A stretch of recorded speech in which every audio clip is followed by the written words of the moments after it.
Now, there are three major chapters in the four Gospels that are devoted to the coming again of Jesus Christ, though he mentions it many other times. The 21st chapter of Luke, the 24th chapter of Matthew, and this 13th chapter of Mark. And there are five things that I want you to see about the coming again of Jesus Christ that is used in these chapters. The first one is watch. Second, wait. Third, walk. Fourth, work. Fifth, wake up. Jesus said we have to watch. We have to watch an unfolding scenario which would match current events in the world, which he predicted would precede his return. He said in Matthew 16, discern the signs of the times. He said, read the signs. He said, they'll be all about you before I return. Now, Jesus said, watch. He also said, wait.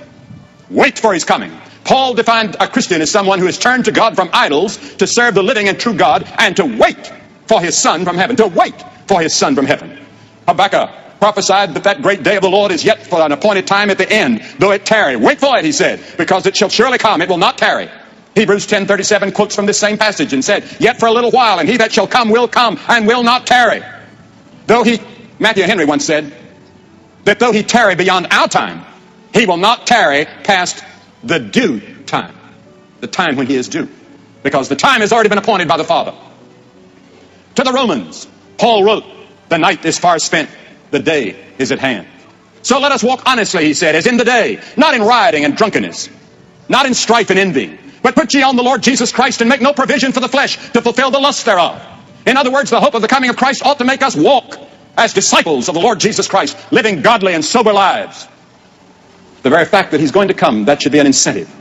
Yes, to know and to believe that there is a hope for the future, that it's not going to end in some great gigantic Armageddon that's going to sweep everybody into death and hell. God has other plans for those that trust him. There's heaven to come. He's coming back. There are too many prophecies that are left unfulfilled, that must be fulfilled if he's to keep his word. Don't sleep. Wake up to what is happening and how close you yourself may be to the end of your world. Romans 13, and that knowing the time, that now is the high time to awake out of sleep, for now is our salvation nearer than when we believed. The night is far spent, the day is at hand. Let us therefore cast off the works of darkness, and let us put on the armor of light.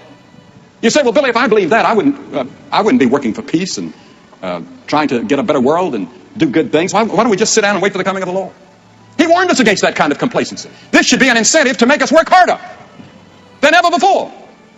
And just as judgment was about to fall on Nineveh, and Nineveh repented, God changed, and the judgment didn't fall for 150 years. A mighty revival in America, a mighty revival throughout the world could change the course of world events. And it's the only thing that can.